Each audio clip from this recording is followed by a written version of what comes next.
sei. Deixa essa parte aqui. Agora eu não lembro, filho. Você procura no Google que ele já te conta qual é a letra. Não, a gente tem a música em casa, só que ela tá ali com a letra de bobeira. Ela quer copiar. É de bobeira, né? Tudo bom? Beleza? Beleza, tio? Tudo bom? Tudo bem? Cadê Betinha?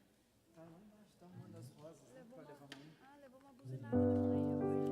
Tem carteira, A né? gente encontrou ela na rua, chegando ali, virando, descendo a identidade, buzinou, aí ela não percebeu.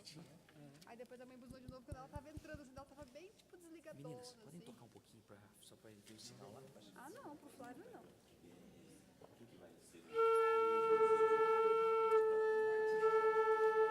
Eu vou fazer a nota Google, que a gente tá fazendo.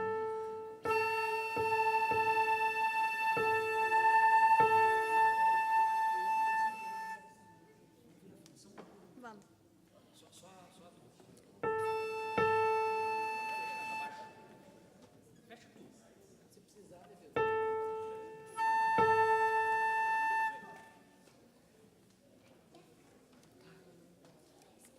Agora não lembro.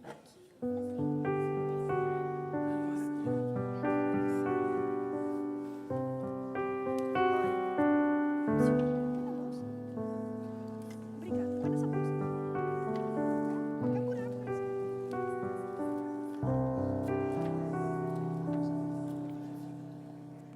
Obrigada, Flávio. Ah, tá pra aqui desse lado. Lá assim. O que a gente faz com essas dobras de sanduíche aqui? A gente usa filtro.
Boa noite.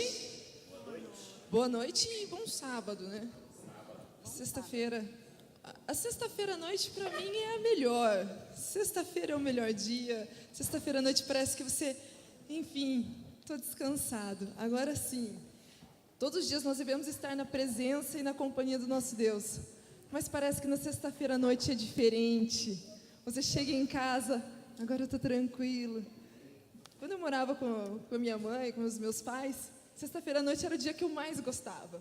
Porque eu trabalhava, estudava de manhã, trabalhava à tarde e à noite. E na sexta-feira não. Aí você podia jantar com a família, podia fazer o culto. E é muito bom nós estarmos juntos de Cristo e juntos dos nossos irmãos. E eu gostaria de começar com um versinho. Cantarei ao Senhor por quanto me tem feito muito bem. Está em Salmos 13:6. Eu não sei como foi a sua semana. Talvez ela foi muito cansativa e talvez ela foi tranquila. Mas não importa como ela tenha sido. Desde que você esteja com Jesus. Desde que agora você possa novamente descansar e buscar. Pedir para que Ele esteja com você sempre. Nascendo em você, transformando a sua vida.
quando nós oramos, nós falamos com Deus, nós temos essa ligação. Graças a Deus que mandou o seu Filho para nos salvar e nos deu novamente essa oportunidade de ter essa transmissão livre com Deus. Graças a Deus por sua salvação. E não tem nada melhor do que você poder contar o seu problema para alguém. Mas você não fala para uma pessoa qualquer, você fala para o Deus do universo, o Deus incrível, poderoso, que te guarda e te sustenta. Por isso que nesse momento eu gostaria de convidar para que você ficasse em pé. Vamos louvar ao nosso Deus em pé, cantando. Falar com Deus realmente é tudo que nós precisamos, realmente é o que vai nos transformar.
Feche os seus olhos, vamos buscar a presença de Deus. Muito obrigado, Deus, porque aqui estamos para mais um sábado contigo. No início desse sábado estamos buscando a tua presença. Querido Pai, queremos agora pedir que o teu Santo Espírito, os teus anjos e a sua presença se faça aqui, para que nós possamos entender a mensagem que o Senhor tem para cada um de nós. para tanto nos limpa de todo o pecado. Vem abrir a nossa mente para que possamos entender. Tudo isso nós pedimos agradecidos, em nome de Jesus. Amém.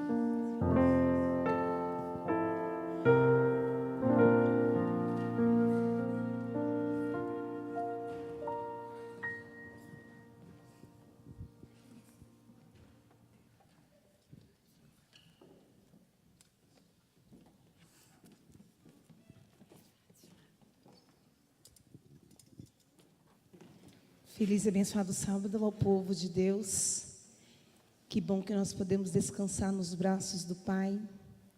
E Ele, em sua infinita sabedoria, nos preparou o santo sábado do Senhor.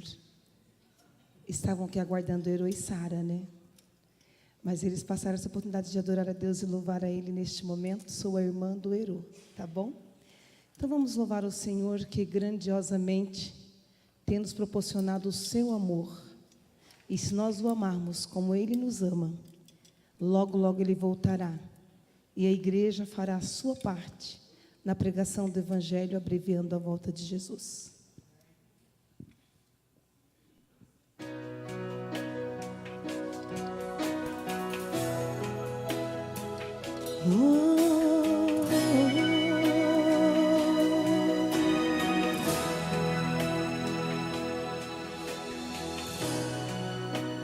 Desde o princípio, quando eu te necessitei, desde o momento quando a ti eu clamei, desde esse dia quando solidão estava,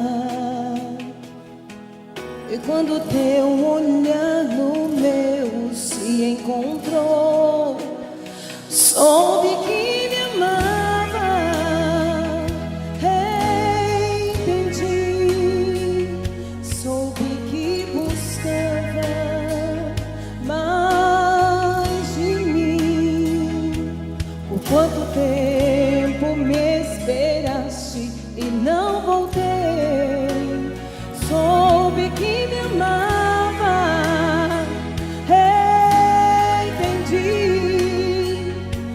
não podia resistir, e com carinho e com amor te entreguei meu coração. Estou aqui.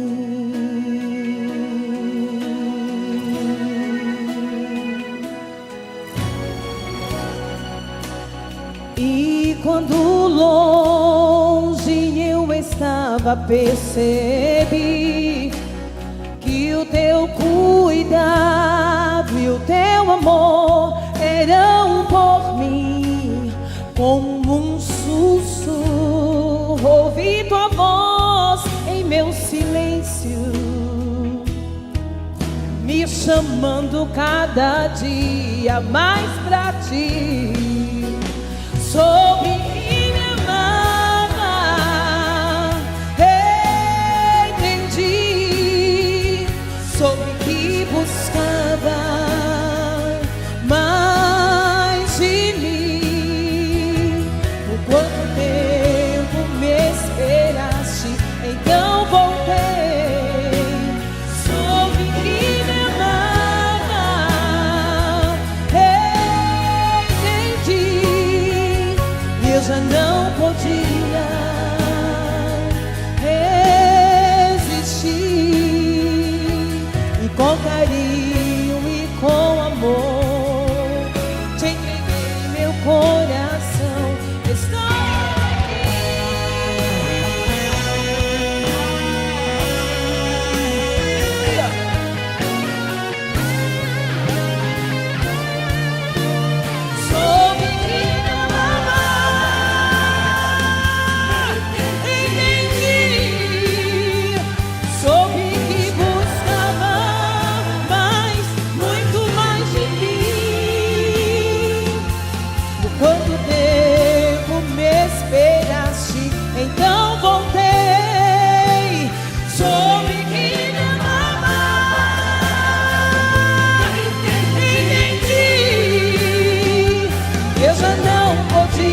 noite a todos. Nós estamos começando um final de semana de atividades bem intensas aí, né? Então hoje é só o pontapé inicial de um sábado que com certeza vai ser cheio, vai ser desafiador, mas eu tenho certeza que também vai ser muito recompensador, né? Então amanhã nós temos uma atividade toda especial no período da tarde, e o que nós vamos fazer hoje, os momentos que nós vamos ter hoje, que nós vamos participar hoje, com certeza é uma preparação espiritual muito forte para o que nós vamos fazer amanhã à tarde, tá? Então eu acredito que a partir de agora você vai começar a entender um pouquinho do nosso propósito, da nossa missão, do porquê nós temos o dever de anunciar certas coisas e, acima de tudo, qual é o foco, qual é a nossa identidade, qual é o centro da nossa mensagem, por que Deus nos separou para esse momento.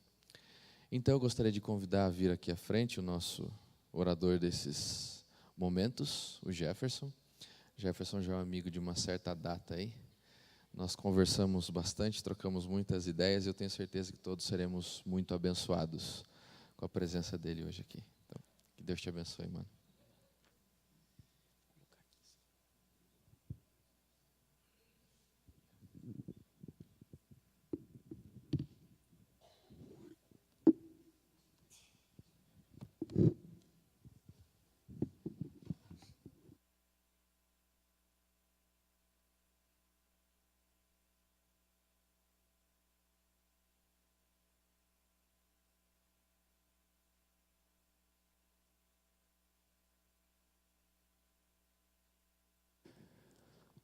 Bom, quero desejar em primeiro lugar a todos um feliz e abençoado sábado. Amém? Eu me sinto bastante honrado pelo privilégio de poder compartilhar com vocês esses assuntos que me foram colocados sob responsabilidade neste dia tão santo e tão sagrado, o sábado do Senhor. Quem ficar até o final do tema, eu tenho uma revelação muito especial para fazer. Alguns eu creio que já sabem, e tem muito a ver com o assunto que nós trataremos em específico no dia de hoje. Na verdade, o melhor seria que tivéssemos feito ao contrário, ou seja, o tema de hoje que fosse compartilhado amanhã, e o tema de amanhã que fosse compartilhado hoje. Mas como o assunto de amanhã é talvez o mais importante, nós optamos para deixá-lo a fim de alcançar o maior número de pessoas possível. Mas isso não significa que o tema de hoje não seja solene e importante também. Eu chamei esses nossos 3 assuntos, amanhã será dividido em 2, de as portas do inferno não prevalecerão. E o tema de hoje é uma pergunta: a igreja adventista é a Babilônia? E antes de nós começarmos, eu gostaria de convidá-lo a fechar os seus olhos para nós fazermos uma breve oração e que eu encomende a minha vida nas mãos do Senhor. Vamos orar.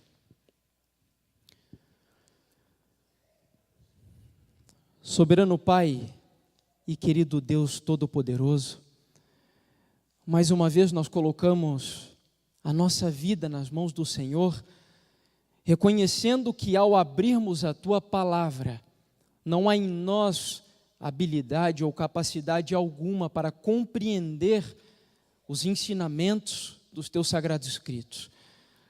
Eu não ousaria começar esta mensagem sem antes pedir a presença daquele que foi comissionado como representante de Cristo, a terceira pessoa da divindade, o nosso mestre, o nosso professor, aquele que nos convence do pecado, da justiça e do juízo.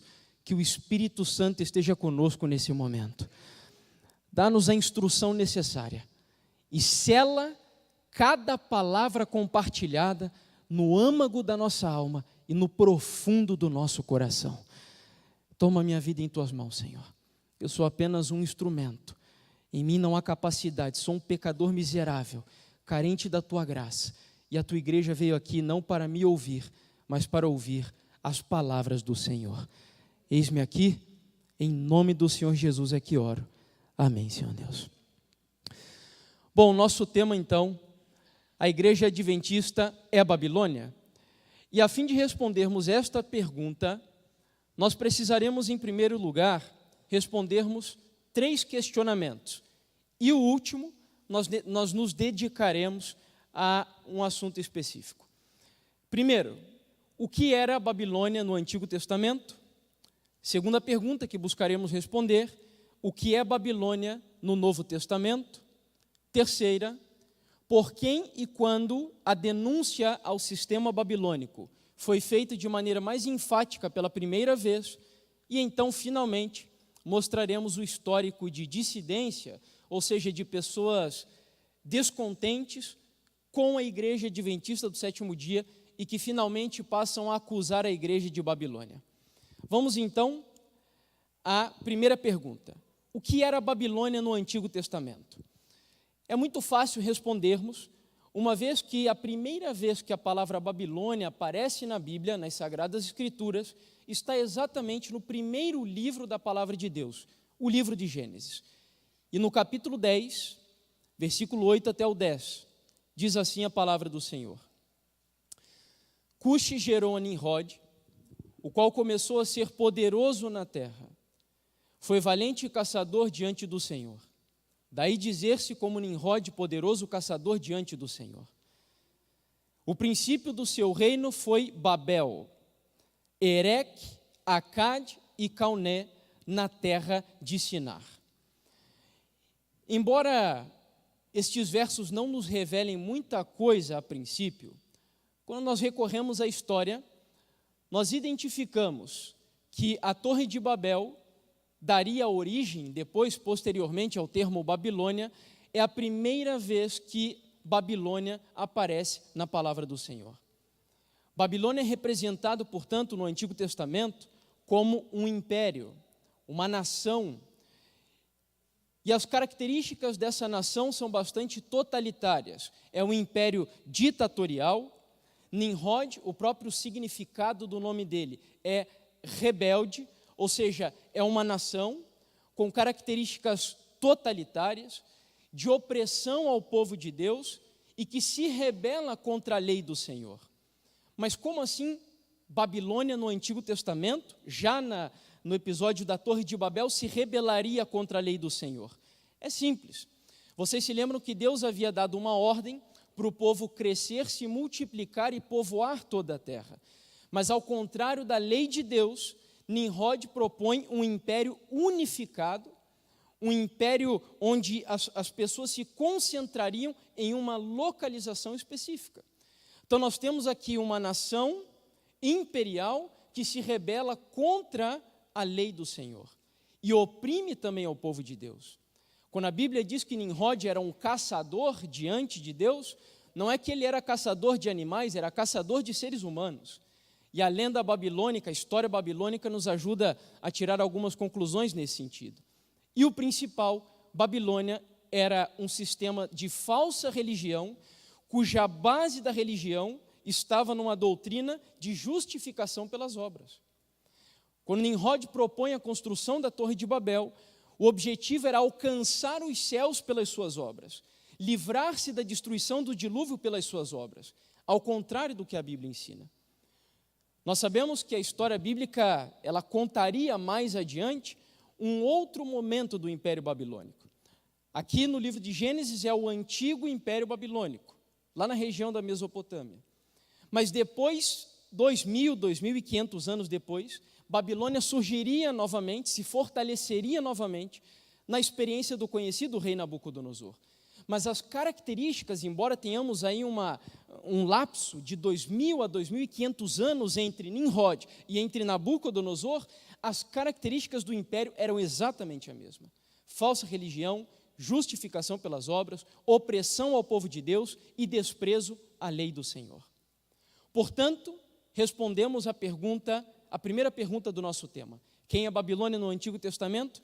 Um império totalitário, rebelde contra a lei de Deus, unificado, idólatra, porque exalta o homem e apresenta um falso sistema de religião, através da justificação pelas obras. A segunda pergunta, se puder me ajudar, acho que travou. Aí, ok. A segunda pergunta que buscaremos responder é a seguinte: o que é a Babilônia agora no Novo Testamento? Observe uma informação, um dado muito interessante, encontrado na primeira epístola do apóstolo Pedro, que inclusive está sendo objeto de estudo das nossas escolas sabatinas, no capítulo 5, versículo 13. Olha que interessante. Aquela que se encontra em Babilônia, Pedro está escrevendo aqui a carta, aquela que se encontra em Babilônia, também eleita vos saúda, como igualmente o meu filho Marcos. Me ajudem. Quando o apóstolo Pedro escreveu essa carta, o Império Babilônico ainda existia. Existia ainda o Império Babilônico de maneira suprema, como nós sabemos que era na época de Nabucodonosor? Existia ainda? Não. Mas o apóstolo Pedro, redigindo essa carta de alguma localidade, ele diz: aquela que se encontra em Babilônia, também eleita, vos saúda. Falando da igreja que se encontrava em Babilônia. Quando nós recorremos à história, nós encontramos que os discípulos já usavam o termo Babilônia na época deles, representando simbolicamente um sistema. O império que dominava o mundo no tempo deles. Quem era o império que dominava o mundo na época dos discípulos? O Império Romano. Os historiadores estão de comum acordo, e também eruditos e teólogos, de que quando Pedro diz aqui aquela que se encontra em Babilônia, ele estava falando de Roma de maneira velada, escondida ou simbólica. E por que eles usavam o termo Babilônia? Porque o Império Romano tinha características exatamente iguais às características da Babilônia do Antigo Testamento. Era um império rebelde, um império opressor contra o povo de Deus, tinha um falso sistema de religião baseado na justificação pelas obras, era praticamente a mesma coisa. Mudou a nação, mas o sistema falso de religião e de opressão ao povo de Deus seguia sendo exatamente o mesmo. Mas é no livro de Apocalipse que nós encontramos o símbolo espiritual, místico de Babilônia mais consolidado. E eu queria apresentar algo para vocês aqui hoje. Eu não sei se você sabe o que é Babilônia. Não adianta você dizer que a igreja adventista não é Babilônia por mera tradição, porque se um dia te colocarem na parede, você não saberá responder e muito provavelmente, quando a sua fé for desafiada, você pode chegar até o ponto de duvidar dessa igreja. Nós não podemos basear a nossa fé por aquilo que o pastor diz, por aquilo que os irmãos que estudam mais dizem, ou mesmo por aquilo que nossos pais e a tradição da família dizem. Nós precisamos ter isso muito claro. E assim, o que seria, portanto, essa Babilônia do Novo Testamento? O livro de Apocalipse, como eu disse, tendo em vista aquilo que o apóstolo Pedro já propôs na sua carta, de que Babilônia teria uma aplicação espiritual, no capítulo 16 de Apocalipse, nós vamos encontrar, versos 17 ao 19, o conceito bíblico simbólico de Babilônia. Então derramou o sétimo anjo a sua taça pelo ar, e saiu grande voz do santuário do lado do trono, dizendo: feito está.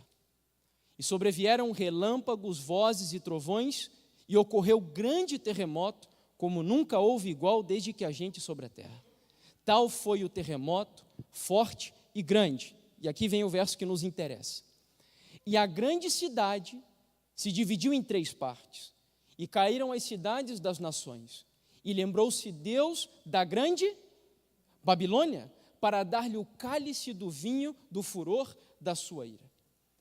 É interessante que essa passagem nos sugere a ideia de que a grande Babilônia, essa grande cidade, é dividida em quantas partes? 3 partes. Portanto, Babilônia não é apenas um sistema religioso, como talvez você tenha pensado até o dia de hoje. Babilônia não é apenas um sistema econômico, político, civil, ou seja lá o que for. Babilônia é uma cidade grande, espiritualmente falando, dividida em 3 poderes. Eu acho interessante isso. Porque o inimigo, a fim de enganar o povo de Deus, ele trabalha de forma bastante contrafatória. E nós sabemos que na experiência bíblica e também no livro de Apocalipse, Deus tem uma grande cidade, de onde Ele governa, onde Ele presenteia o seu povo para viver nessa grande cidade. Como se chama a grande cidade de Deus? Jerusalém. E em quantos poderes de administração é dividida a grande cidade de Deus? Quantos poderes? 3 poderes. A eterna divindade é uma divindade de 3 pessoas, Pai, Filho e Espírito Santo. E nós temos aqui Satanás fazendo uma quase perfeita contrafação.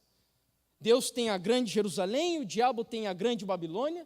Na grande Jerusalém, quem domina é o Pai, o Filho e o Espírito Santo. E na grande Babilônia nós temos uma divisão de 3 partes, uma divisão triuna, tripartida.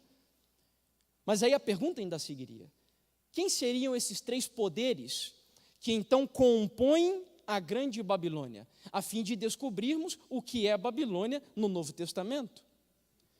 No mesmo livro de Apocalipse, se nós voltamos a alguns versículos antes, nós estamos no verso 17 e 19, nós voltaremos aqui ao 12 e 14. Preste muita atenção, do 12 ao 14. Derramou o 6º anjo a sua taça sobre o grande rio Eufrates. Eu não sei se você sabia, mas o rio Eufrates é o rio principal da grande Babilônia.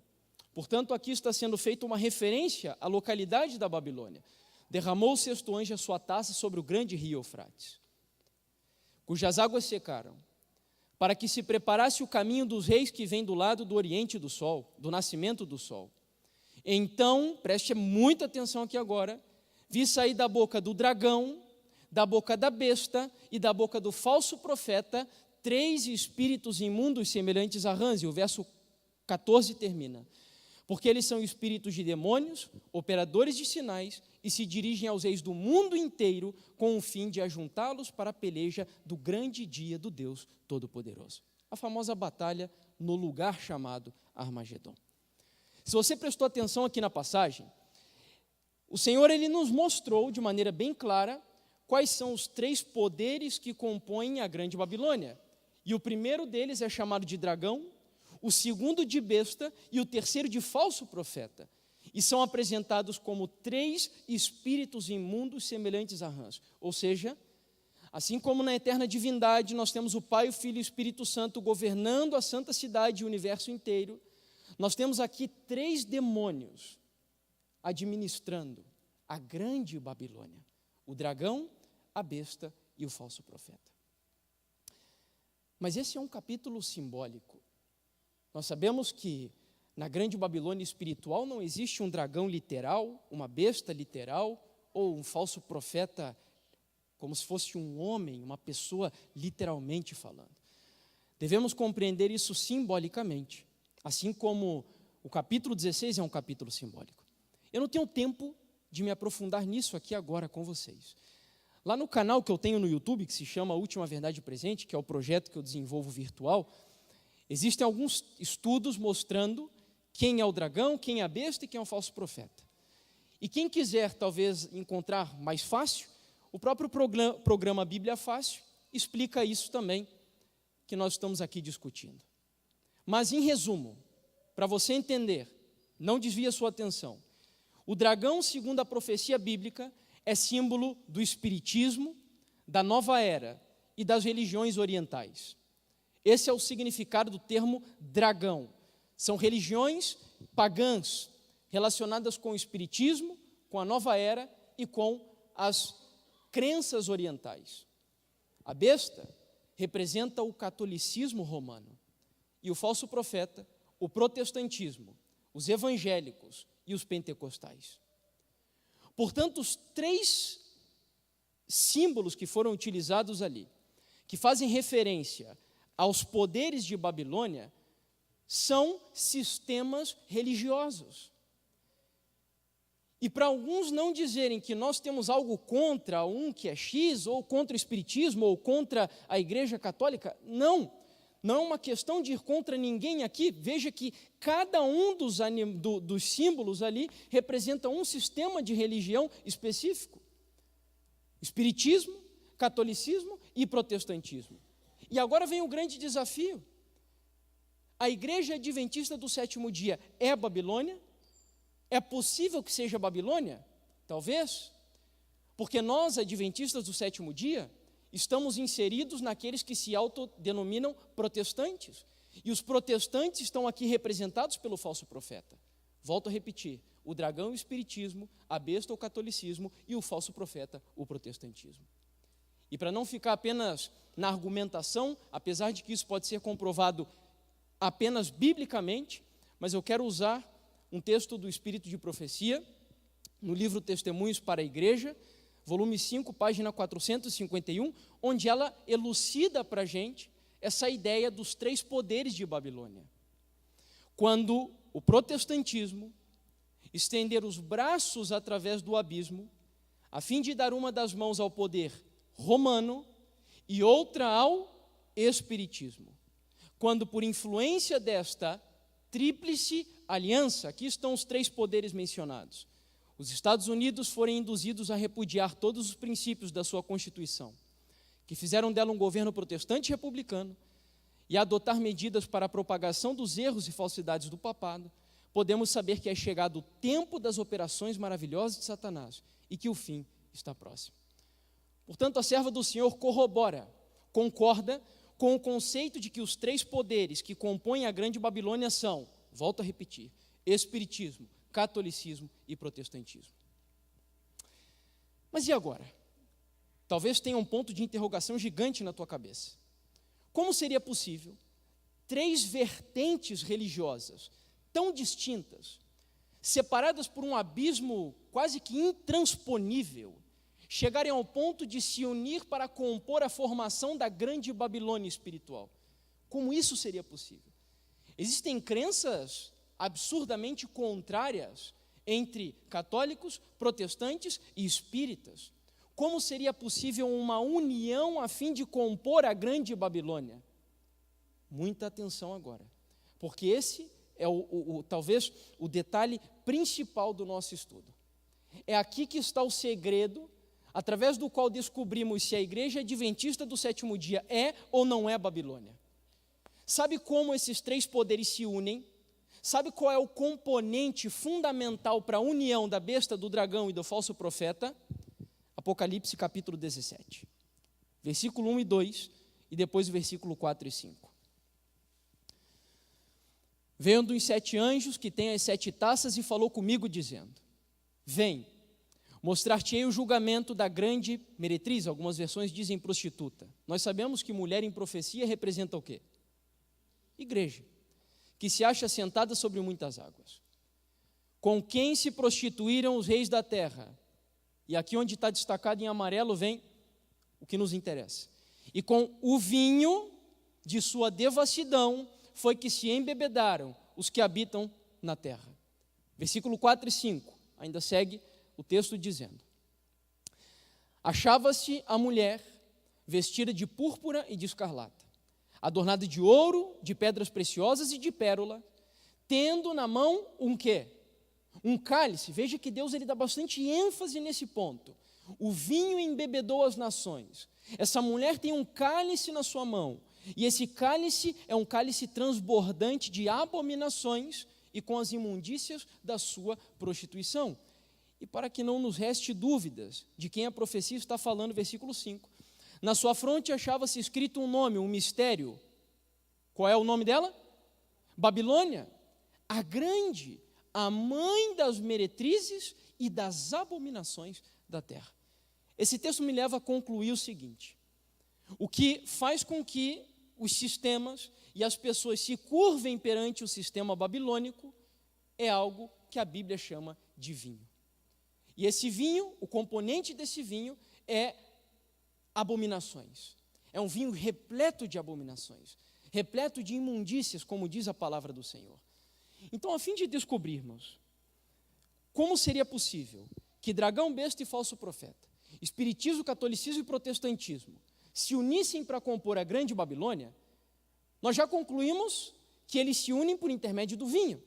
Todos eles bebem o mesmo vinho.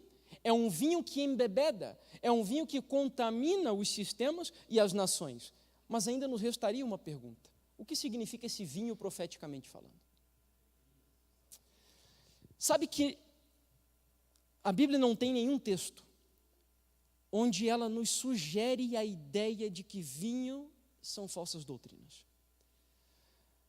Só que o Senhor, exatamente aqui nesse verso, ele nos dá um indicativo muito importante. Ele nos diz que esse vinho é um vinho de abominações.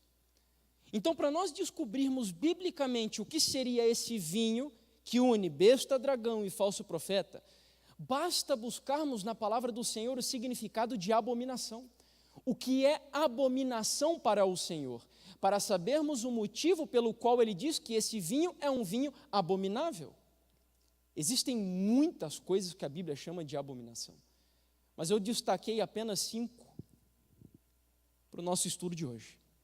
Olha só, a primeira delas, se você abre a sua Bíblia no capítulo 11 do livro de Levíticos, você vai encontrar que a palavra do Senhor diz que comer coisas imundas é abominação. Se você abre a sua Bíblia também em Apocalipse, capítulo 21, verso 27, você encontra que falar mentira é algo abominável para Deus. Agora tem um adendo aí. Quando a Bíblia fala da mentira, não é apenas a mentira que nós estamos acostumados, ou, melhor dizendo, espero que não estejamos acostumados, mas que a nossa geração está acostumada a utilizar. Porque a Bíblia diz que aquele que diz que ama a Deus, mas não guarda os seus mandamentos, é o quê? Mentiroso, e nele não está a verdade. Portanto, mentira é abominação. A crença na imortalidade da alma é algo abominável para Deus. Vamos abrir a Bíblia só para esse exemplo apenas. Deuteronômio, capítulo 18, versículo 9 até o 12. Apenas para você ver como a Bíblia é bastante clara nestes pontos que estamos aqui analisando. Deuteronômio 8, versículo 9 até o 12.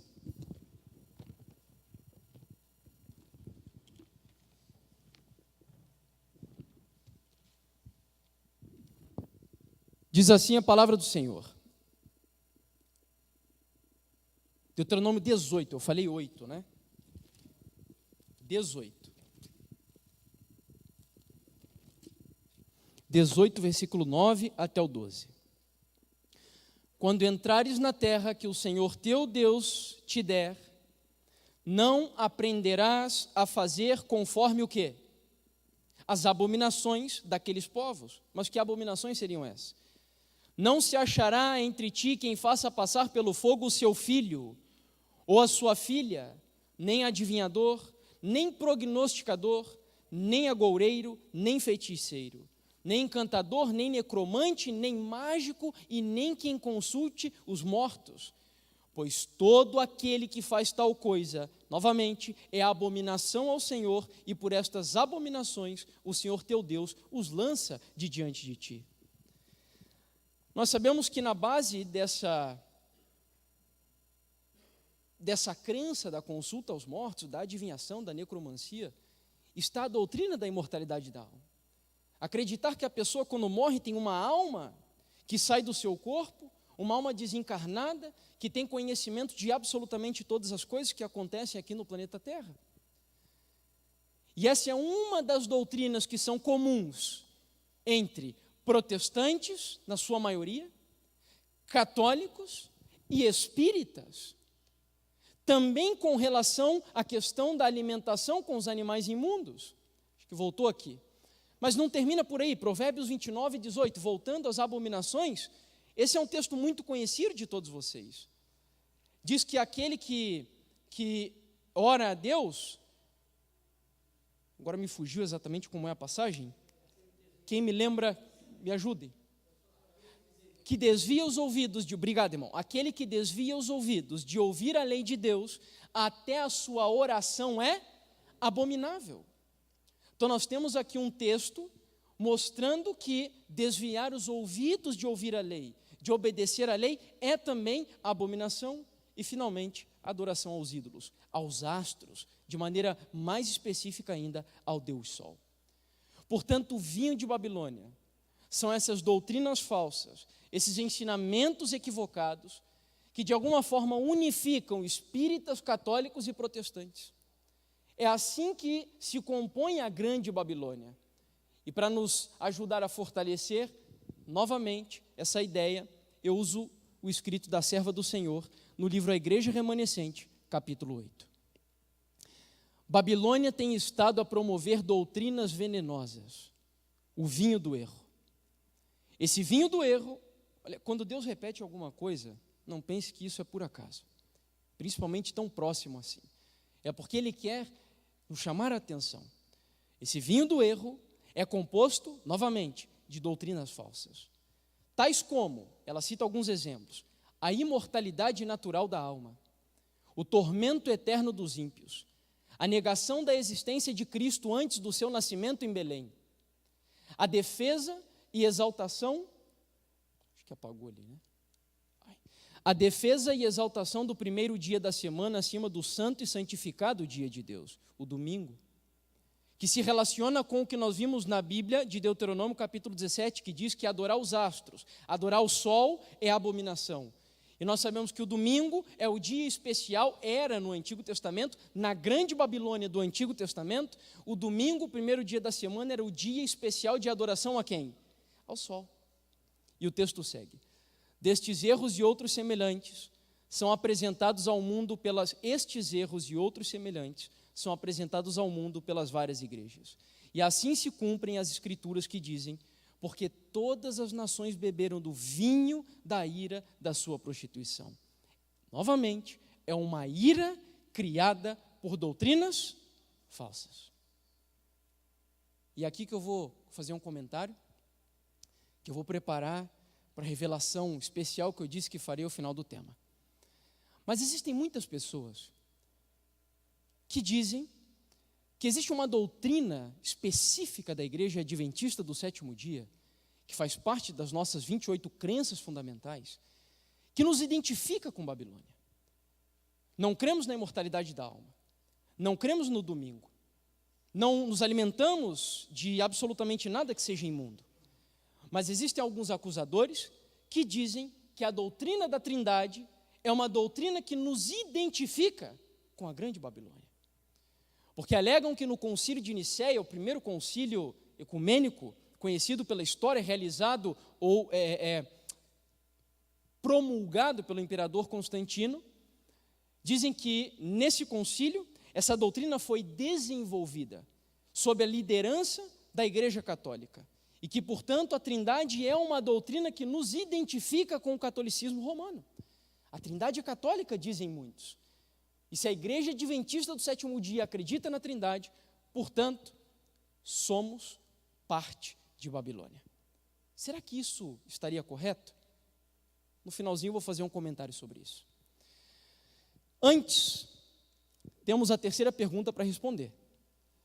Já entendemos quem é Babilônia no Antigo Testamento, quem é Babilônia no Novo Testamento, e por fim a terceira pergunta: por quem e quando a denúncia ao sistema babilônico foi feita de maneira mais enfática pela primeira vez? Essa é uma resposta que nós vamos dar também de maneira fácil para nós, que já estudamos a profecia das 2.300 tardes e manhãs, encontrada no capítulo 14 do livro de Apocalipse. Preste atenção. Apocalipse, capítulo 14, versículo 6 até o 8. Esse é o capítulo do livro de Apocalipse, onde aparece pela primeira vez o termo Babilônia. Atenção. Vi outro anjo voando pelo meio do céu, tendo um evangelho eterno para pregar aos que se assentam sobre a terra, e a cada nação, tribo, língua e povo, dizendo em grande voz: temei a Deus e dai-lhe glória, pois é chegada a hora do seu juízo, e adorai aquele que fez o céu, a terra, o mar e as fontes das águas. Antes de avançarmos ao verso 8, eu preciso que você me ajude. Esse texto, ele pode nos localizar no tempo, a fim de sabermos quando a denúncia ao sistema babilônico, ao dragão, à besta e o falso profeta, foi feito de maneira mais forte pela primeira vez.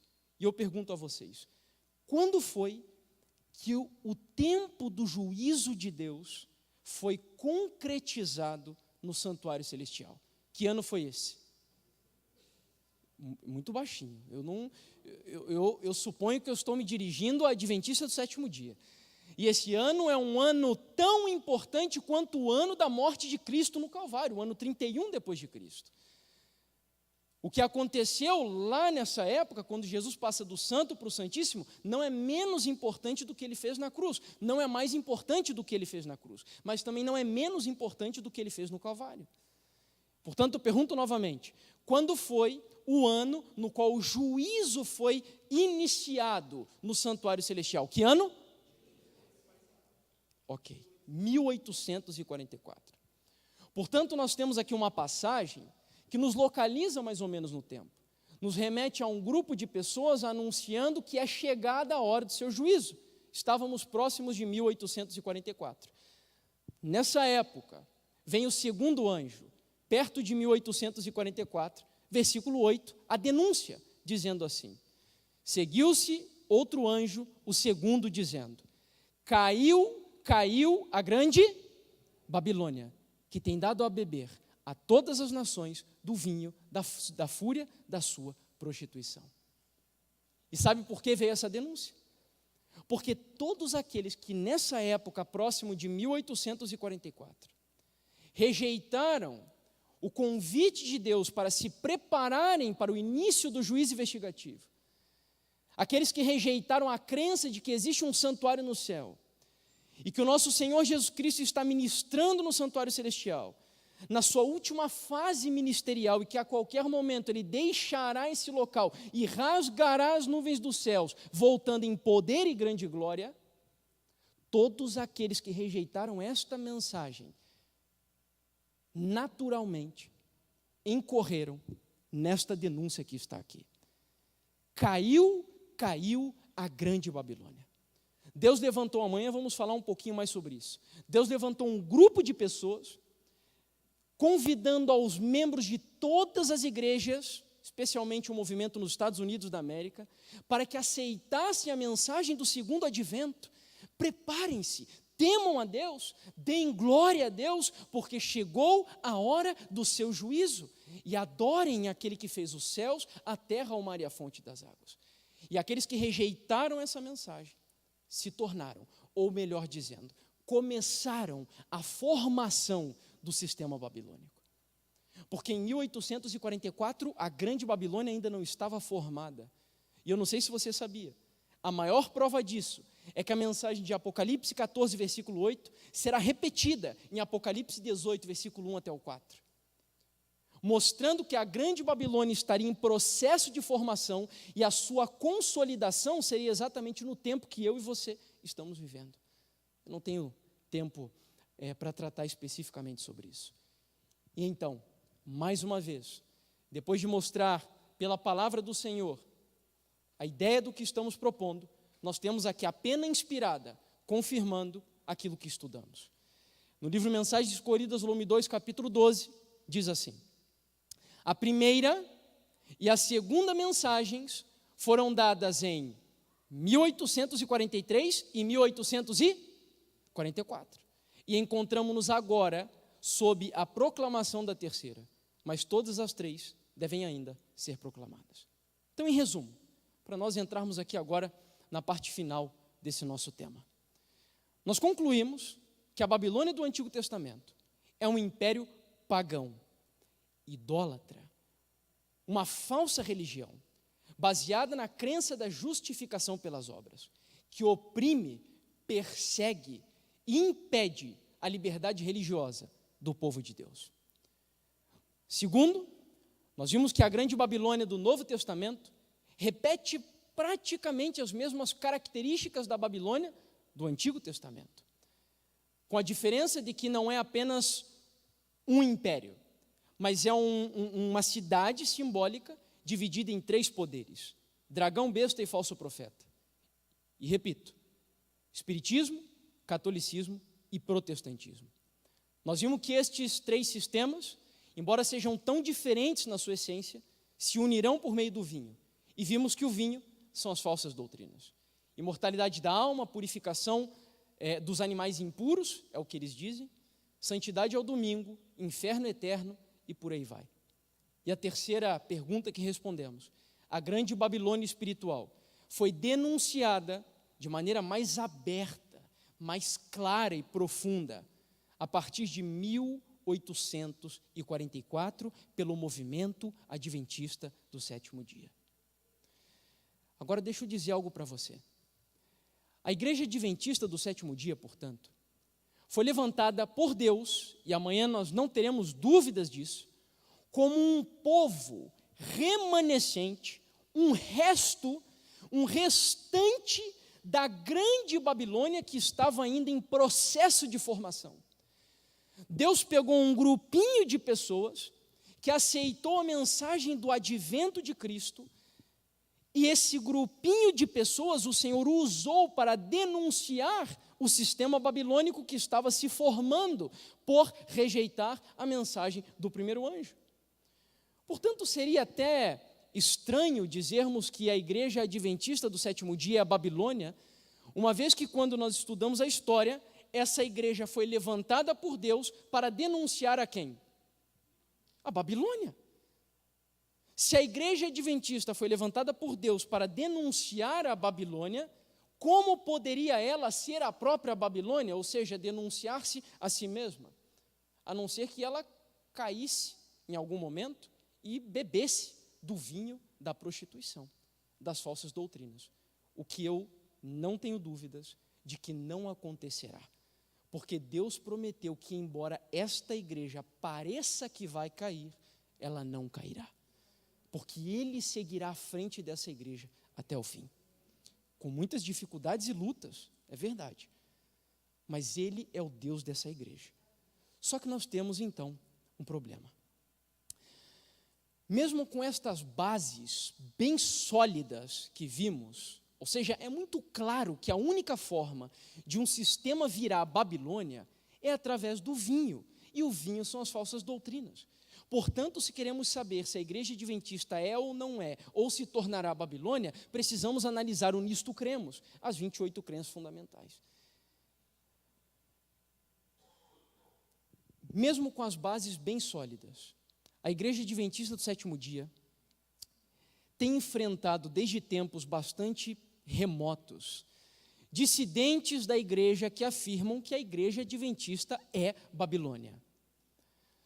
Vivendo na época em que essas experiências começaram a ocorrer, Ellen White, graças a Deus, nos deixou registrado uma série de mensagens preciosíssimas, advertindo quanto ao erro de denunciarmos a igreja do Senhor como Babilônia. E eu quero compartilhar, eu separei aqui, eu não sei se são, não lembro quantos textos são, mas agora o nosso tema ele vai girar em torno de apenas textos de cartas que ela escreveu, folhetos que ela escreveu, dizendo o que acontece quando uma pessoa chega ao ponto de entender que a Igreja Adventista é a Babilônia. E eu quero fazer comentários breves de cada um dos textos que nós leremos aqui para compartilhar com vocês. O primeiro deles, tá? Nós chegamos aqui ao quarto ponto da nossa palestra. O histórico de dissidência na história da Igreja Adventista. O primeiro deles se encontra no capítulo 7 do livro Mensagens Escolhidas, volume 2. São os primeiros 2 textos. E olha só que interessante. Prezado irmão M, o Senhor não vos deu uma mensagem para chamar os adventistas do sétimo dia de Babilônia e chamar o povo de Deus a sair dela. Todas as razões que possais apresentar não podem, quanto a mim, ter peso neste assunto, porque o Senhor me deu decisivo esclarecimento em oposição a tal mensagem. Olha só que interessante. No primeiro texto que nós lemos, a serva do Senhor, ela praticamente está declarando guerra contra aqueles que acusam a Igreja Adventista de Babilônia. O Senhor me deu um entendimento claro, ela está dizendo, de que essa mensagem não vem da parte dele e que eu preciso me opor a esse tipo de mensagem. Portanto, quando alguém se levanta dizendo que a Igreja Adventista é a Babilônia, nós temos que, pela graça de Deus e por honra a essa igreja, e a bandeira ensanguentada do príncipe Emanuel, nós precisamos denunciar e mostrar que a pessoa está no caminho errado. Se ela vai aceitar ou não, não é problema nosso. Mas a missão que Deus nos dá é de oposição, enfrentamento e guerra para defender a igreja do Senhor. Depois disso, uma outra experiência, e como eu disse, cada texto tem algo importante que eu vou compartilhar com vocês, e no final, vocês vão saber por que eu tenho tanta experiência com esse problema aí de denunciar a igreja como Babilônia. Diz assim o texto: um homem chamado N, de Red Bluff, Califórnia, veio a mim para dar sua mensagem. Disse que era o alto clamor do terceiro anjo que devia iluminar a terra com a sua glória. Pensava que Deus passara por alto todos os dirigentes e lhes dera a mensagem. Tentei mostrar-lhe que estava enganado. Ele disse que os adventistas do sétimo dia eram Babilônia. E quando lhe dissemos nossas razões e lhe expusemos o assunto em que ele estava em erro, grande poder veio sobre ele e deu certamente um alto clamor. Tivemos muita dificuldade com ele, sua mente ficou desequilibrada e ele teve de ser posto num asilo de alienados. Olha só que forte. Primeiro, o texto diz que uma das características dessas pessoas que declaram a igreja adventista como Babilônia é ignorar completamente a organização e a autoridade que Deus colocou sobre essa igreja. Por isso seria melhor se tivéssemos feito o tema ao contrário. Mas os que vieram hoje serão beneficiados por aquilo que veremos amanhã. Porque existe hierarquia.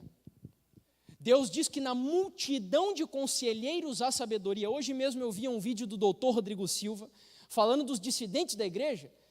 Eles dizem, a maneira como eles acusam aqueles que estudam, aqueles que se formam como mestres em teologia, doutores em teologia, parece que é um pecado fazer esse tipo de coisa. Os dissidentes da igreja dizem que não, esse cara é doutor em teologia, não, está contaminado pelos sistemas, pelas universidades, pelas falsas doutrinas, ignoram completamente e passam por alto que os dirigentes da igreja, homens que foram ali colocados por Deus, é verdade, pode ser que tenha um, outro infiel, são seres humanos, e eu sempre digo que a doutrina dessa igreja é verdadeira, mas administrativamente falando, é possível que tenhamos erros, porque ali estão seres humanos, mas mesmo assim, eu cito um caso breve aqui para você. Ellen White, quando foi convocada pela Associação Geral para fazer uma viagem missionária e passar um tempo na Austrália, ela não tinha convicção da parte do Senhor que ela deveria ir para a Austrália, cumprir esse tempo missionário nessa região, nesse local. Mas em submissão, em sujeição àquilo que diz a Associação Geral, ela foi até a Austrália. E como Deus viu a disposição do coração dela, Deus abençoou tremendamente a obra que a serva do Senhor fez na Austrália. Um dos colégios mais importantes da Igreja Adventista do Sétimo Dia até hoje foi fundado com a ajuda dela na Austrália. Então veja, submissão aos dirigentes e a mentalidade desequilibrada, que é uma característica terrível também da dissidência. Mas eu quero entrar no caso final, que eu acredito que é aquele que traz mais informações importantes para nós. Um dos casos no qual a serva do Senhor foi mais contundente nas suas declarações foi a experiência vivida no ano de 1893, com um homem chamado A.W. Stanton. Esse homem era um leigo, ou seja, não era um pastor, não era um teólogo. Não que um leigo não seja capaz de trazer mensagens importantes para a igreja, não me interpretem mal. Era um leigo que no início da década de 90 publicou um folheto chamado The Loud Cry, ou seja, o alto clamor. O seu movimento ficou conhecido como o alto clamor do terceiro anjo. Veja, já tinha até movimentos, ministérios independentes, como chamam, até hoje. Ele propagava que a IASD, a Igreja Adventista, se havia tornado Babilônia, nesse folheto. E, portanto, havia chegado o tempo dos fiéis atenderem ao convite de Apocalipse 18, verso 4, sai dela, povo meu. O interessante é que nesse material, ele fez uso de várias citações da própria Ellen White, só que passagens fora de contexto. Essa foi uma época na qual a serva do Senhor se dedicou em escrever materiais defendendo a igreja. Ela escreveu em 1893 uma série de 4 artigos com o título A Igreja Remanescente Não é Babilônia. Quem quiser estudar esses artigos por completo, você encontra no livro Testemunho para Ministros e Obreiros Evangélicos, da página 32 até a 62, e no livro A Igreja Remanescente, da página 23 até a página 53. Percebam alguns parágrafos desse material que foi escrito por ela. Aqueles que afirmam que as igrejas adventistas do 7º dia constituem Babilônia, e atenção ao que está destacado em amarelo aqui, ou qualquer parte de Babilônia, deveriam antes ficar em casa. A serva do Senhor aqui, ela foi, na verdade, polida. Eu vejo quase que a intenção dela aqui querendo dizer, na verdade, era melhor que ficasse calado, que fechasse o bico, ao invés de dizer que a igreja do Senhor é a Babilônia. Como disse, ela foi um pouco mais polida aqui. E por que eu destaquei ali onde diz ou qualquer parte de Babilônia? Porque o inimigo ele é tão sagaz que ele tem enganado as pessoas a ponto de alguns dizerem assim, não, eu não creio que a igreja adventista é Babilônia, mas eu creio que ela é filha de Babilônia. Mas eu creio, alguns outros dizem que ela é irmã de Babilônia, mas a mensageira do Senhor é muito clara dizendo, aqueles que afirmam que as igrejas adventistas do 7º dia constituem Babilônia, ou qualquer o quê? Parte dela, irmã, filha, cunhada, nora, sogra, não importa o que for. Não existe nenhuma relação entre igreja adventista do 7º dia e Babilônia, é o que ela está dizendo aqui. Que eles se detenham e considerem qual é a mensagem que deve ser pregada presentemente. Em vez de trabalhar com meios divinos para preparar um povo que subsista no dia do Senhor, eles se puseram ao lado daquele que é o acusador dos irmãos, que os acusa dia e noite perante Deus. Agentes satânicos têm vindo das profundezas, inspirado os homens a unir-se numa confederação do mal, para perturbarem e atormentarem o povo de Deus, causando-lhe grande aflição. Eu acho que muito melhor do que eu, o pastor Luiz, que está aqui, pode dizer o quanto é penoso lidar com esse tipo de pessoa, não é verdade, pastor Luiz?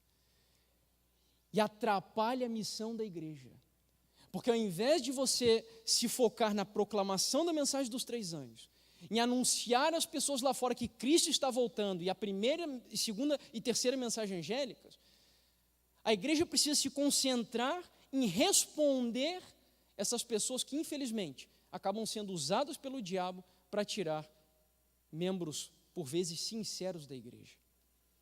Sabe, eu abro um parênteses breve aqui para você. O inimigo é tão astuto que a mensageira de Deus diz que ele tem 2 estratégias para seduzir e neutralizar os adventistas. Se chama, ela diz assim, está no Mente, Caráter e Personalidade, se eu não me engano é o volume 2, que quando Satanás não consegue prender a igreja no frio formalismo, ele empurra as pessoas para o fogo do fanatismo. Então, são 2 áreas pelas quais Satanás atua. É o formalismo, ou seja, aquele que vem para a igreja, que tem cargo na igreja, que dá o dízimo na igreja, mas que a vida lá fora não corresponde ao que vive dentro da igreja, isso é o formalismo. Ou seja, é um cristão ritualista, religioso, na verdade. Religioso. E o outro é aquele que é zeloso, que quer fazer as coisas certas, que quer, por exemplo, fazer reforma de saúde, quer mudar os seus hábitos, o que assiste, o que ouve, só que o diabo observa um potencial nessas pessoas e empurra essas pessoas para o fanatismo, entende? Olha como o inimigo é sujo. E são esses da ala fanática que normalmente acusam a igreja adventista de Babilônia. Por isso, a mente desequilibrada, como disse a serva do Senhor. Um outro parágrafo. Acho que não foi. Aí. Quando se levanta alguém do nosso meio, ou fora de nós, tendo a preocupação de proclamar uma mensagem que declare que o povo de Deus pertence ao número dos de Babilônia, e que pretende que o alto clamor é um chamado para sair dela, podereis saber que esse tal não é portador da mensagem da verdade. Não o recebais e não lhe desejais bom êxito, pois Deus não falou por ele, nem lhe confiou uma mensagem, mas ele correu antes de ser enviado. Vocês entenderam bem? Não é nem para desejar que Deus abençoe, que Deus não é para desejar bom êxito, porque são pessoas que destroem a igreja de Deus, são Judas dentro da igreja de Deus, que traem a igreja. E o parágrafo termina dizendo: a mensagem contida no folheto intitulado Alto Clamor é um engano. Semelhantes mensagens hão de apresentar. Esse daqui, para mim, é um dos momentos mais fantásticos de tudo que a gente vai ler aqui hoje. E você vai entender, volto a repetir, tudo que eu estou dizendo, porque que para mim esse tema é tão importante.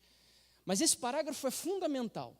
A mensagem contida no folheto intitulado Alto Clamor é um engano. Semelhantes mensagens hão de apresentar-se.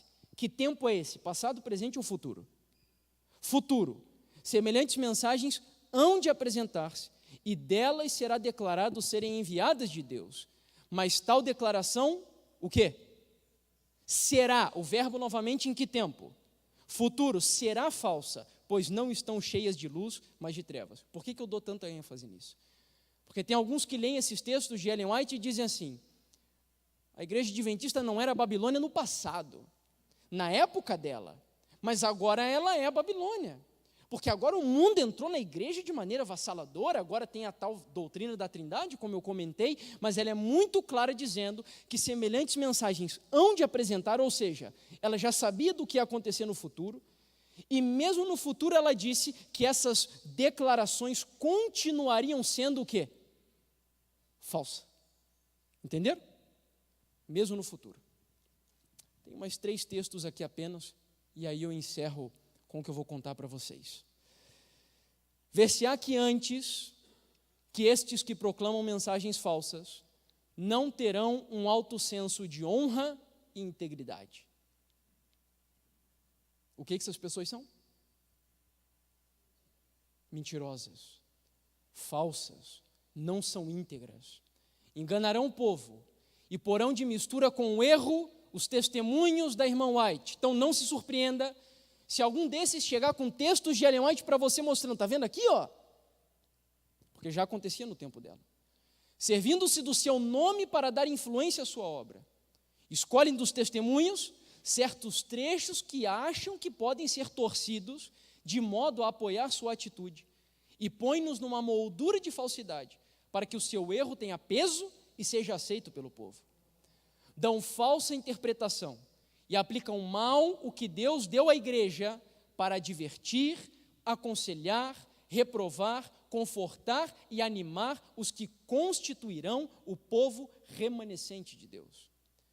Então essas pessoas normalmente pegam textos de Ellen White onde ela está repreendendo a igreja, onde ela está advertindo a igreja, exortando a igreja para mostrar, olha, está vendo aqui, ó? Ela está mostrando que a igreja é apóstata, a igreja caiu, Babilônia, e tiram do contexto, e não mostram outros textos dela como esses que estamos vendo aqui.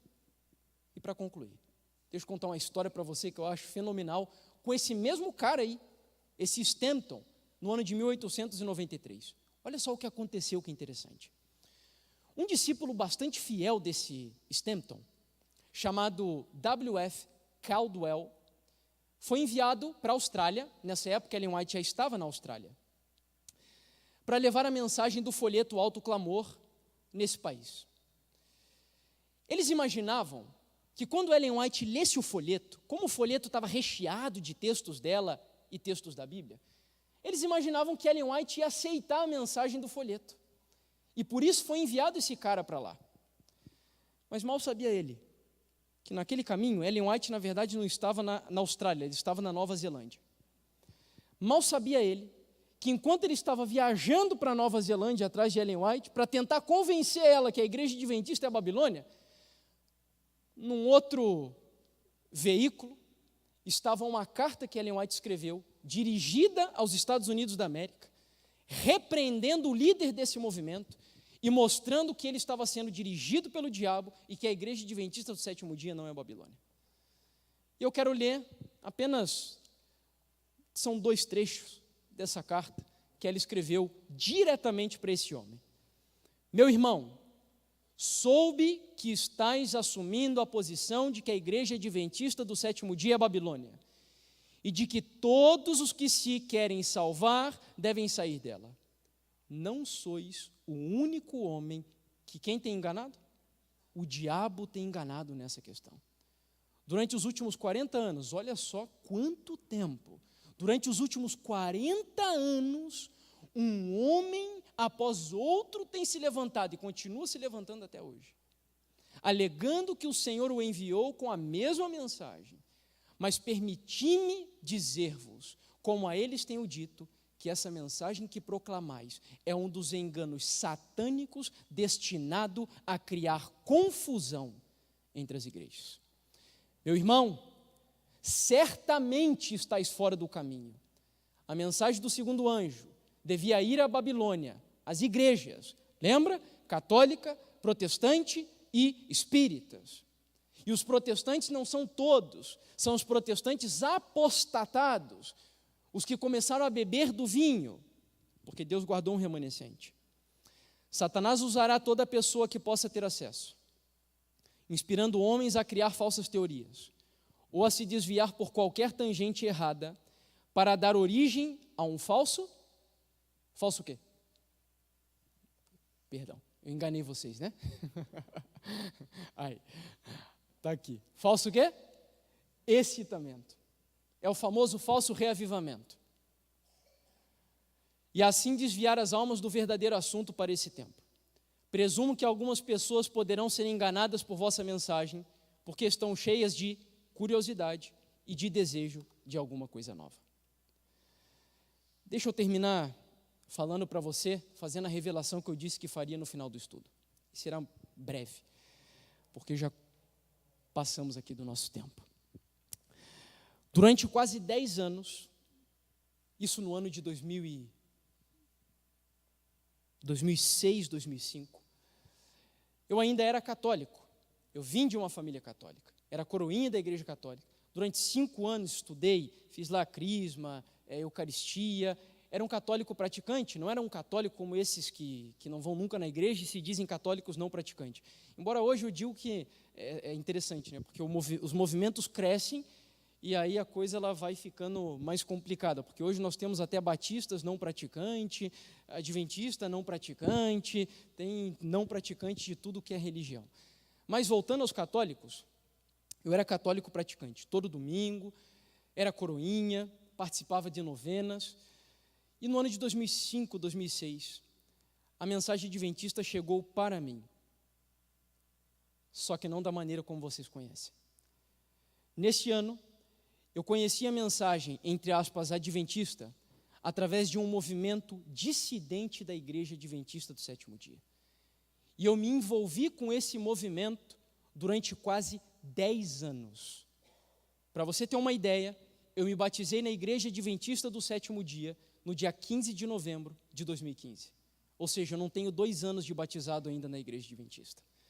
Foram 10 anos de um envolvimento profundo com um ministério dissidente da igreja, daqui do Paraná, inclusive, cuja sede está na cidade de Contenda, onde eu moro até hoje, que se chama Ministério Quatro Anjos. São pessoas que saíram da igreja central, de Cascavel, de São Paulo, se juntaram com esse movimento por conta do antitrinitarianismo, dizendo que a doutrina da Trindade é uma doutrina satânica, que a igreja adventista se prostrou diante do catolicismo e que proíbe pregar hoje tudo aquilo que nós sabemos que, como igreja, temos missão no planeta Terra. E eu acreditei nisso, e ensinei isso, e fui instrumento de Satanás. Eu era sincero, é verdade, mas eu fui instrumento de Satanás durante quase 10 anos, para tirar pessoas da igreja, para abalar a fé de pessoas que estavam na igreja. E eu não tenho tempo para contar com detalhes tudo o que aconteceu nesses quase 10 anos de experiência da minha vida. Tinha 16 anos de idade quando tudo começou. Mas eu digo para vocês, queridos, olha, a minha vida, ela quase parou durante esse tempo. Quase parou. Eu olho hoje para o passado e fico pensando, Senhor, por que o Senhor permitiu que eu estivesse tanto tempo enganado e enganando? Por quê? E a única conclusão que eu chego é por causa da dureza do meu próprio coração. Mas sabe, olhando para trás, esquecendo os lamentos e os erros do passado, eu louvo o nome do meu Deus e agradeço, meus irmãos. Olha, vocês não têm ideia, eu não tenho nem como extravasar isso, mas eu agradeço de todo o meu coração pela honra que Deus me dá de poder hoje estar atrás de um púlpito dessa igreja compartilhando essa mensagem com vocês. Foi um milagre que Deus fez na minha vida. E esse milagre é longo, por isso que eu não conto. Para você ter ideia, Deus teve que me levar junto com a minha esposa para viver durante 1 ano no deserto, na divisa entre o México e os Estados Unidos da América. E foi nesse deserto onde Deus me humilhou, quebrantou o meu coração e o da minha esposa, em que Ele fez uma reviravolta na minha vida. Os meus olhos foram abertos. E eu voltei para o Brasil, comecei a visitar tudo que era grupo que eu conhecia. Eu era mantido por esses grupos, porque eu era um dos líderes desse movimento, desse ministério. Pastoreava uma igreja desse ministério aqui no Auer, próximo da Passarela, batizava, fazia casamentos, era um dos líderes desse movimento. Eu dependia financeiramente, porque era como um pastor bancado pelos dízimos. Então, para mim, foi assim muito difícil essa decisão. Mas o momento que o Senhor me convenceu de quem é essa igreja, do propósito que Ele tem com esse movimento, e quando eu vi Ellen White falando de maneira claríssima de que essa igreja é e seguirá sendo a igreja de Deus, até que Jesus volte, eu tomei a decisão, que eu acredito uma das decisões mais acertadas de toda a minha vida. Que Deus os abençoe grandemente. E que se tem alguém aqui hoje que chegou a acalentar dúvidas nesse sentido, ao longo da sua carreira, ou se você conhece alguém que está com dúvidas, ou até está do outro lado, eu tenho 2 recomendações para você. Se você conhece alguém que está com dúvidas, e que ainda está na igreja, conversa com essa pessoa, ora, mostra um tema como esse para ela, abre os olhos dela. E se você conhece alguém que já saiu, cai fora. Só ora por essa pessoa. Só ora por experiência própria. Por experiência própria. Não adianta tentar argumentar contra um dissidente, principalmente na minha condição que acreditava no antitrinitarianismo. Sabe por quê? Porque é toda uma estrutura mental que precisa ser modificada. Não é só uma questão de razão bíblica, mas é uma maneira de pensar. E nós não conseguimos isso. Por isso que Deus me levou para o deserto, para fazer com que esse miserável aqui nascesse de novo. Porque se eu não nascesse de novo, eu não estaria aqui hoje. Mas agradeço a Deus. Que Deus abençoe grandemente. Nós temos uma mensagem musical antes de encerrarmos esse nosso encontro de hoje. E amanhã vamos seguir com o tema que é o título, inclusive, desse nosso final de semana. As portas do inferno não prevalecerão.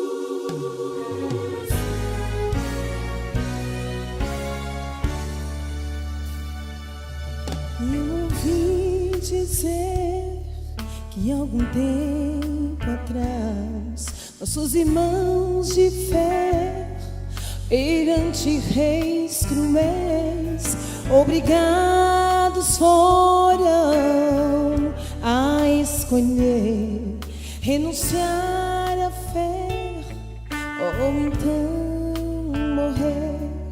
E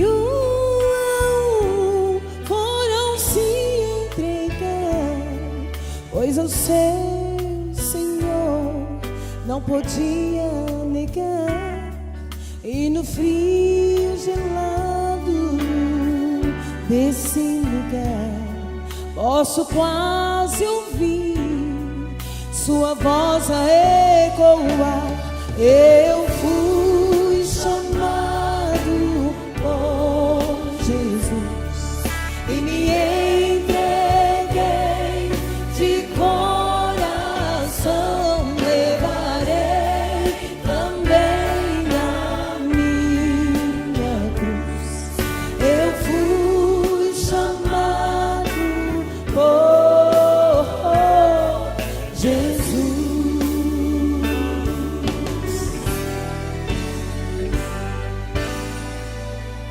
Os anos vão e o tempo passou, mas a sua causa não morreu. Agora é nossa vez de abraçar a cruz, renunciar o mundo e seguir Jesus. E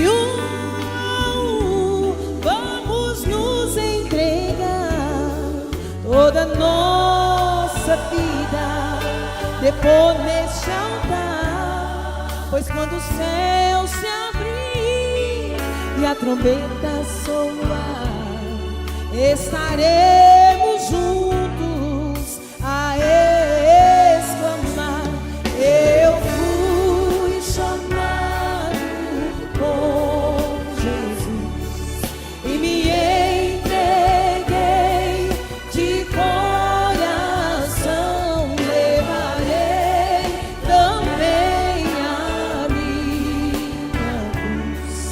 Eu fui chamado por Jesus, pelo meu Jesus, que ouviu meu clamor e em meu lugar suportou tanta dor.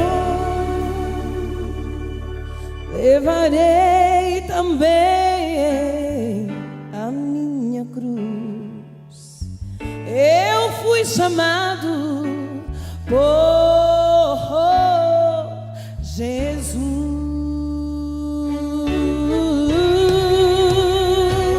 Eu fui chamado por Jesus e me entreguei de coração, levarei também a minha cruz.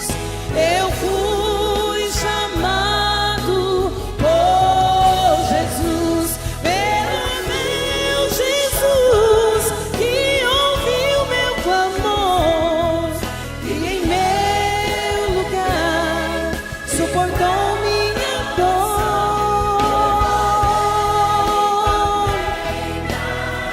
A minha cruz, chamado por Jesus, eu fui chamado, me entreguei,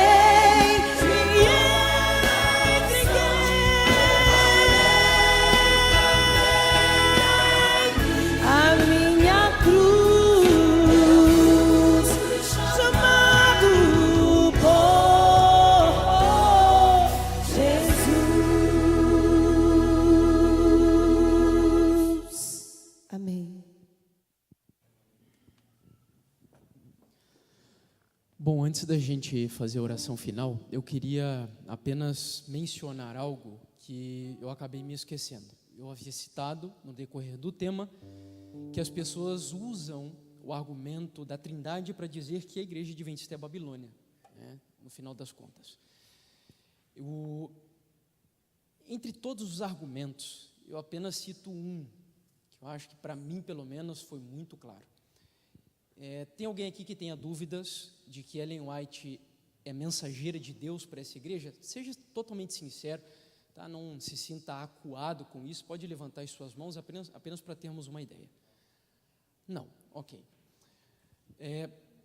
Olha, A maior acusação é que a doutrina da Trindade, ela é uma doutrina católica. Vou te dar um dever de casa. Se possível, faça hoje, se não no decorrer da semana. No livro O Grande Conflito, que foi um dos últimos livros, inclusive, concluídos pela Mensageira do Senhor, da série Conflito, ela, no capítulo 3, que se chama, se eu não me engano, é Apostasia, no original, em inglês mesmo, a gente tem utilizado algumas traduções um pouquinho diferentes para facilitar o entendimento das pessoas, mas, se eu não me engano, no inglês é Apostasia. Ela cita ali todas as principais doutrinas do catolicismo. Todas. Você pega o capítulo 3 do livro Grande Conflito, e ali estão todas as doutrinas principais do catolicismo. Ela fala da transubstanciação, da confissão auricular, da adoração às imagens, inferno eterno. Ela cita todas as doutrinas principais. Só que ela não cita, sabe qual? A doutrina da Trindade. Se a doutrina da Trindade fosse uma doutrina católica e tão central como dizem os dissidentes, a ponto de dizerem que essa é a grande verdade que precisa ser anunciada para o mundo, será que a Mensageira do Senhor não citaria no capítulo 3 do livro Grande Conflito, onde ela está desmascarando as doutrinas falsas do romanismo? Esse foi um ponto que para mim pesou bastante. Portanto, essa balela de que Trindade é uma doutrina católica, isso é mentira. E faço uma recomendação. Para você entender o que é a doutrina da Trindade adventista, porque é diferente da Trindade católica, eu não sei se você sabia disso, mas é diferente. O Michelson Borges, sabendo inclusive desse conflito todo que existe por dissidentes na igreja, ele gravou uma entrevista lá na Argentina, acho que na semana passada, onde ele conversou com um doutor que fez uma apresentação lá, falando especificamente sobre esse tema. Eles estavam lá reunidos em celebração dos 500 anos da Reforma para estudar o livro de Romanos, mas foi comentado também ali nesse congresso sobre a questão da Trindade. E eu achei fantástico tudo aquilo que foi manifesto ali pelo entrevistado do Michelson Borges. Então, recomendo para você entender bem o que é a Trindade adventista, como ela foi desenvolvida, qual que é o nosso conceito, e digo mais, porque a gente está gravando e provavelmente isso vai lá para a internet, os dissidentes da igreja, da maneira como eles pensam e creem com respeito a Jesus e ao Espírito Santo, se assemelham muito mais à doutrina católica do que nós, adventistas do sétimo dia, crendo na divindade de 3 pessoas e na trindade de 3 pessoas. Entendeu? Os dissidentes, crendo que o Espírito Santo é uma substância, que Jesus foi gerado ou criado, se aproximam muito mais dos católicos do que a nossa crença trinitária. Tá bom? Então, fica essa informaçãozinha, só para você entender que isso não tem absolutamente nada a ver. Tá? Vamos colocar de pé, nós vamos terminar com uma oração, e amanhã concluiremos aqui a nossa programação.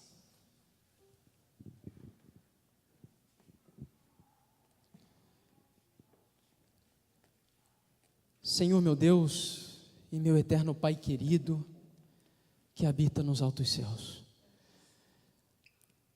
só o Senhor sabe o quanto eu me preparei para esse momento, que para mim é muito especial.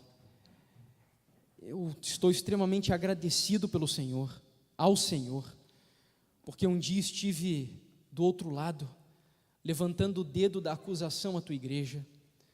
Estive do outro lado, convidando pessoas para saírem dessa igreja, como se essa igreja fosse apostatada, fosse Babilônia. Mas, após 1 ano e meio de batismo, o Senhor me dá a honra de poder aqui defender a verdade de que esta é e seguirá sendo, até a vinda de Jesus, a igreja do Senhor. Eu louvo pela vida de cada um dos meus irmãos e amigos que estão aqui. Agradeço pelo pastor Luiz, que me deu a graça de vir a esse local, me fez o convite para esse momento tão especial. Que o Senhor o abençoe e abençoe poderosamente a igreja do Boqueirão, essa igreja tradicional, essa igreja tão importante para Curitiba, Senhor, e para esse bairro. Que o Senhor abençoe essa liderança, que o Senhor abençoe todos aqueles que estão à frente desse projeto, Pai, para que esta igreja possa gerar outras igrejas, outros grupos que glorifiquem e defendam a missão solene que o Senhor nos deu desde 1844. Perdoa os nossos pecados, perdoa principalmente os meus pecados. Eu te ofendi durante muito tempo, Senhor. Peço que o Senhor Jesus expie os meus pecados e oro pedindo que enquanto houver ar nos meus pulmões e nos pulmões daqueles que estão aqui, que os nossos lábios e a nossa vida seja dedicado para defender a verdade da palavra do Senhor. Em nome de Jesus, o nosso Senhor e Salvador, oramos. Amém, Pai eterno.